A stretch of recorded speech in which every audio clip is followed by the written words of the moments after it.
اللہ من الشیطان الرجیم بسم اللہ الرحمن الرحیم ربی یسر ولا تعسر وتمم بالخیر وبک نستعین یا فتاح ربی زدنی علما۔ سورہ المائدہ آیت نمبر 19 اور اس کے آگے کا انشاءاللہ تعالی۔ بسم اللہ الرحمن الرحیم۔ اے اہل کتاب، بالیقین ہمارا رسول تمہارے پاس رسولوں کی آمد کی ایک وقفے کے بعد آ پہنچا ہے، جو تمہارے لیے صاف صاف بیان کر رہا ہے، تاکہ تمہاری یہ بات نہ رہ جائے کہ ہمارے پاس تو کوئی بھلائی برائی سنانے والا آیا ہی نہیں۔ پس اب تو یقیناً خوشخبری سنانے والا اور آگاہ کرنے والا آ پہنچا، اور اللہ تعالیٰ ہر چیز پر قادر ہے۔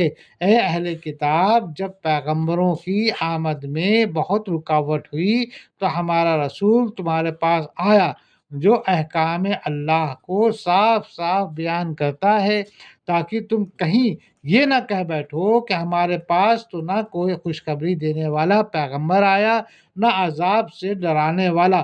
اب تو یہ نہیں کہہ سکتے، کیونکہ یقیناً تمہارے پاس خوشخبری دینے والا اور ڈرانے والا پیغمبر آ گیا، اور اللہ ہر چیز پر قادر ہے بے شک۔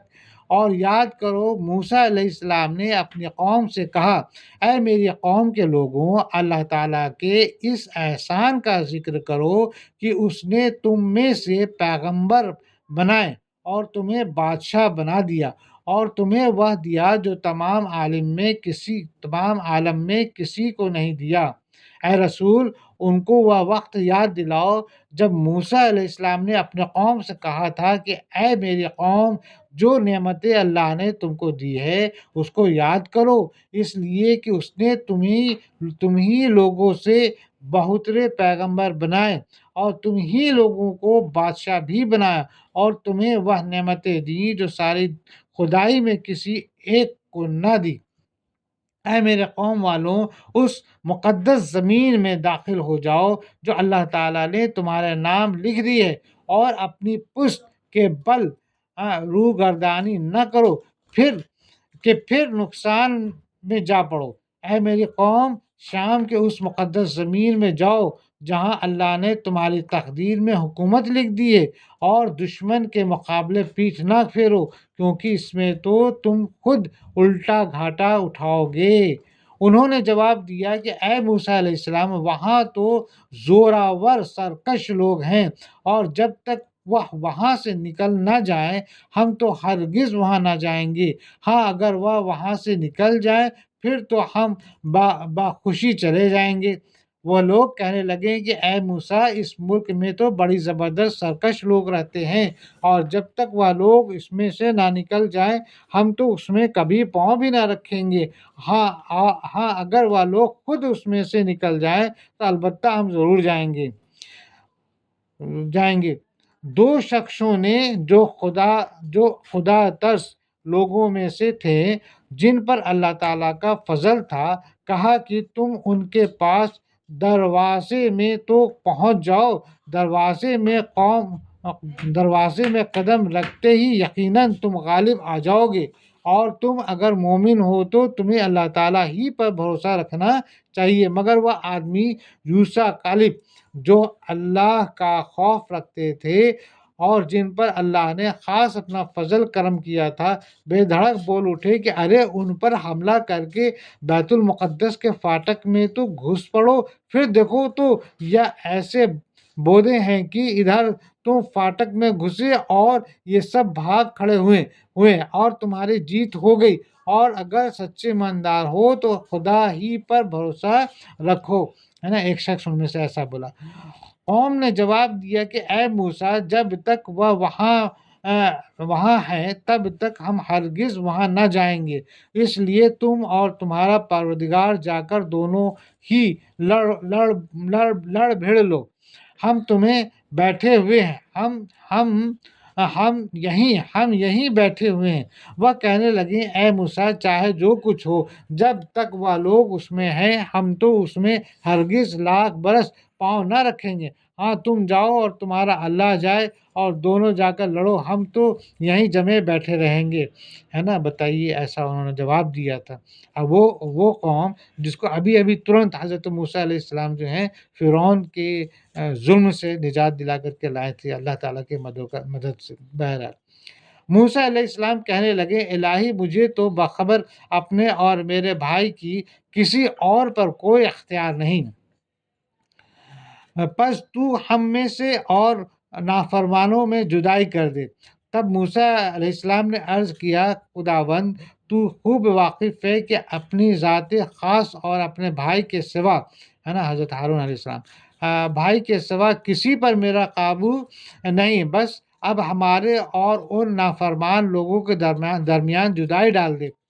ارشاد ہوا کہ اب زمین ان پر 40 سال تک حرام کر دی گئی ہے، یا خانہ بدوش ادھر ادھر سرگردہ پھرتے رہیں گے، اس لیے تم ان فاسقوں کے بارے میں غمگین نہ ہونا، ہمارا ان کا ساتھ نہیں ہو سکتا، ہے نا۔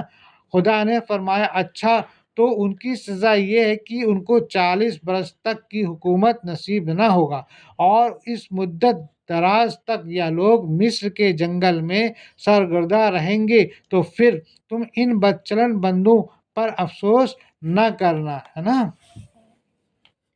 آدم علیہ السلام کے دونوں بیٹوں کا کھرا حال بھی انہیں سنا دو۔ ان دونوں نے ایک نذرانہ پیش کیا، ہے نا، ایک نذرانہ پیش کیا۔ ان میں سے ایک کی نظر تو قبول ہو گئی اور دوسرے کی مقبول نہ ہوئی، تو وہ کہنے لگا کہ میں تجھے مار ہی ڈالوں گا۔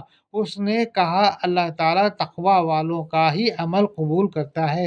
اے رسول، تم ان لوگوں سے آدم کے 2 بیٹوں حابیل اور قابیل کا سچا قصہ بیان کر دو کہ جب ان دونوں نے خدا کی درگاہ میں نیاز چڑھائی تو ان میں سے ایک حابیل کی نظر قبول ہوئی اور دوسرے قابیل کی نظر نہ قبول ہوئی، تو مارے حسد کے حابیل سے کہنے لگا، میں تو تجھے ضرور مار ڈالوں گا۔ اس نے جواب دیا کہ بھائی، اس میں اپنا کیا بس ہے، اللہ تو صرف پرہیزگاروں کی نظر قبول کرتا ہے۔ تو تو میری قتل کے لیے دست درازی کرے، لیکن میں تیرے قتل کی طرف ہرگز اپنا ہاتھ نہ بڑھاؤں گا۔ میں تو اللہ تعالیٰ پروردگار عالم سے خوف رکھتا ہوں۔ اگر تم میرے قتل کے ارادے سے میری طرف اپنا ہاتھ بڑھاؤ گے تو خیر بڑھاؤ، مگر میں تو تمہارے قتل کے خیال سے اپنا ہاتھ بڑھانے والا نہیں، کیونکہ میں تو اس اللہ سے جو سارے جہاں کا پالنے والا ہے ضرور ڈرتا ہوں، ایسا حابیل نے کہا۔ میں تو چاہتا ہوں کہ تو میرا گناہ اور اپنے گناہ اپنے سر پر رکھ لے اور دوزخیوں میں شامل ہو جائے، ظالموں کا یہی بدلہ ہے۔ میں تو ضرور یہ چاہتا ہوں کہ میرے گناہ اور تیرے گناہ دونوں تیرے سر ہو جائے، تو اچھا خاصا جہنمی بن جائے، اور ظالموں کی تو یہی سزا ہے۔ پس اس کے نفس نے اپنے بھائی کا قتل پر آمادہ کر دیا اور اس نے اسے قتل کر ڈالا، قابیل نے، جس سے نقصان پانے والوں میں سے ہو گیا۔ پھر تو اس کے نفس نے اپنے بھائی کے قتل پر اس کو بھڑکا ہی دیا، آخر اس کمبخت نے اس کو مار ہی ڈالا، تو گھاٹا اٹھانے والوں میں سے ہو گیا۔ کون؟ قابیل۔ پھر اللہ تعالیٰ نے ایک کوے کو بھیجا جو زمین کھود رہا تھا، تاکہ اسے دکھائے کہ وہ کس طرح اپنے بھائی کی نعش کو چھپا دے۔ وہ کہنے لگا، ہائے افسوس، کیا میں ایسا کرنے سے بھی کیا گزرا ہو گیا کہ اس کی اس کوے کی طرح اپنے بھائی کی لاش کو دفنا دیتا۔ پھر تو بڑا ہی پشیمان اور شرمندہ ہو گیا۔ تب اسے فکر ہوئی کہ لاش کو کیا کرے، تو اللہ نے ایک کوے کو بھیجا کہ وہ زمین کو کوریدنے لگا، تاکہ اسے قابیل کو دکھا دے کہ اسے اپنے بھائی کی لاش کیوں کر چھپانی چاہیے۔ یہ دیکھ کر وہ کہنے لگا، ہائے افسوس، کیا میں اس سے بھی عزیز ہوں کہ اس کوے کی برابری کر سکوں، کہ بلا سے یہ بھی ہوتا تو اپنے بھائی کی لاش چھپا دیتا۔ الگزر وہ اپنی حرکت سے بہت پچھتایا۔ اسی وجہ سے ہم نے بنی اسرائیل پر یہ لکھ دیا کہ جو شخص کسی کو بغیر اس کے کہ وہ کسی کا قتل ہو یا زمین میں فساد مچانے والا ہو قتل کر ڈالے تو گویا اس نے تمام لوگوں کو قتل کر دیا، اور جو شخص کسی ایک کی جان بچا لے اس نے گویا تمہارے لوگوں کو زندہ کر دیا۔ اور ان کے پاس ہمارے بہت سے رسول ظاہر دلیل لے کر آئے، لیکن پھر اس کے بعد بھی ان میں سے اکثر لوگ زمین میں ظلم و زیادتی اور زبردستی کرنے والے ہی رہے۔ اسی سبب سے ہم نے بنی اسرائیل پر واجب کر دیا تھا کہ جو شخص کسی کو نہ جان کے بدلے میں اور نہ ملک کے فساد پھیلانے کی سزا میں بلکہ ناحق قتل کر ڈالے گا تو گویا اس نے سب لوگوں کو قتل کر ڈالا، اور جس نے ایک آدمی کو جلا دیا تو گویا اس نے سب لوگوں کو جلا دیا۔ اور اس بنی اسرائیل کے پاس تو ہمارے پیغمبر کیسے کیسے روشن معجزے لے کر آ چکے، مگر پھر اس کے بعد بھی یقیناً اس میں سے بہت ترے زمین پر زیادتیاں کرتے رہیں۔ جو اللہ تعالیٰ سے اور اس کے رسول سے لڑے اور زمین میں فساد کرتے پھرے، ان کی سزا یہی ہے کہ وہ قتل کر دیے جائیں یا سولی چڑھا دیے جائیں، یا مخالف جانب سے ان کے ہاتھوں پاؤں کاٹ دیے جائیں، یا انہیں جلا وطن کر دیا جائے، یا تو ہوئی ان کی دنیاوی ذلت اور خواری، اور آخرت میں ان کے لیے بڑا بھاری عذاب ہے۔ جو لوگ اللہ اور اس کے رسول سے لڑتے بھڑتے ہیں اور احکام کو نہیں مانتے اور فساد پھیلانے کی غرض سے ملکوں دوڑتے پھرتے ہیں، ان کی سزا بس یہی ہے کہ چن چن کر یا تو مار ڈالے جائیں، اور یا انہیں سولی دے دی جائے، یا ان کے ہاتھ پاؤں ہیر پھیر کر کے ایک طرف کا ہاتھ دوسری طرف کا پاؤں کاٹ ڈالے جائیں، یا انہیں اپنے وطن کی سرزمین سے شہر بدر کر دیا جائے۔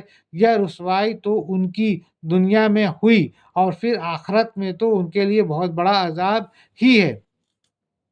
ہاں، جو لوگ اس سے پہلے توبہ کر لے کہ تم ان پر قابو پالو تو یقین مانو کہ اللہ تعالیٰ بہت بڑی بخشش اور رحم و کرم کرنے والا ہے، کرم کرنے والا ہے بے شک۔ مگر ہاں، جن لوگوں نے اس سے پہلے کہ تم ان پر قابو پاؤ توبہ کر لیں تو ان کا گناہ بخش دیا جائے گا، کیونکہ سمجھ لو کہ اللہ بے شک بڑا بخشنے والا مہربان ہے۔ بے شک مسلمانوں، اللہ تعالیٰ سے ڈرتے رہو، اور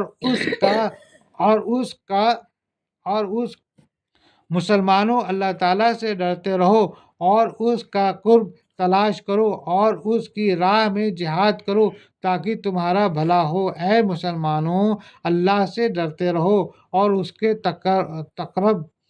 قریب ہونے کے ذریعے کی جستجو میں رہو، اور اس کی راہ میں جہاد کرو تاکہ تم کامیاب ہو جاؤ۔ یقین مانو کہ کافروں کے لیے اگر وہ سب کچھ ہو جو ساری زمین میں ہے بلکہ اسی کے مثل اور بھی ہوں، اور وہ اس سب کو قیامت کے دن کے عذاب کے بدلے پھیرے میں دنیا چاہے تو بھی ناممکن ہے کہ ان کا فدیہ قبول کر لیا جائے۔ ان کے لیے تو دردناک عذاب ہی ہے۔ اس میں شک نہیں کہ جن لوگوں نے کفر اختیار کیا، اگر ان کے پاس زمین میں جو کچھ مال خزانہ ہے وہ سب بلکہ اتنا ہی اور بھی اس کے ساتھ ہو کہ روز قیامت کے عذاب کے معاوضہ دے دیں اور خود بچ جائے، تب بھی اس کا یہ معاوضہ قبول نہ کیا جائے گا، اور ان کے لیے دردناک عذاب ہے۔ بے شک یہ چاہیں گے کہ دوزخ میں سے نکل جائیں لیکن یہ ہرگز اس میں سے نہ نکل سکیں گے، ان کے لیے تو دوامی عذاب ہے۔ وہ لوگ تو چاہیں گے کسی طرح جہنم کی آگ سے نکل بھاگے، مگر وہاں سے تو وہ نکل ہی نہیں سکتے، اور ان کے لیے تو دائمی عذاب ہے۔ چوری کرنے والے مرد اور عورت کے ہاتھ کاٹ دیا کرو، یہ بدلہ ہے اس کا جو انہوں نے کیا، عذاب اللہ کی طرف سے، اور اللہ تعالیٰ قوت و حکمت والا ہے۔ بے شک اور چور خواہ مرد ہو یا عورت، تم اس کے کرتوت کی سزا میں اس کا داہنا ہاتھ کاٹ ڈالو، یہ ان کی سزا اللہ کی طرف سے ہے، اور اللہ تو بڑا زبردست حکمت والا ہے۔ جو شخص اپنے گناہ کے بعد توبہ کر لے اور اصلاح کر لے تو اللہ تعالیٰ رحمت کے ساتھ اس کی طرف لوٹتا ہے، یقیناً اللہ تعالیٰ معاف فرمانے والا، مہربانی کرنے والا ہے۔ بے شک ہاں، جو اپنے گناہ کے بعد توبہ کر لے اور اپنے چال چلن درست کر لے تو بے شک اللہ بھی توبہ قبول کر لیتا ہے، کیونکہ اللہ تو بڑا بخشنے والا مہربان ہے۔ بے شک کیا تجھے معلوم نہیں کہ اللہ تعالیٰ ہی کے لیے زمین و آسمان کی بادشاہیت ہے، جسے چاہے سزا دے اور جسے چاہے معاف کر دے، اللہ تعالیٰ ہر چیز پر قادر ہے۔ بے شک اے شخص، کیا تو نہیں جانتا کہ سارے آسمان و زمین، غرض دنیا جہاں میں خاص اللہ کی حکومت ہے، جسے چاہے عذاب کرے اور جسے چاہے معاف کر دے، اور اللہ تو ہر چیز پر قادر ہے۔ بے شک صدق اللہ العظیم۔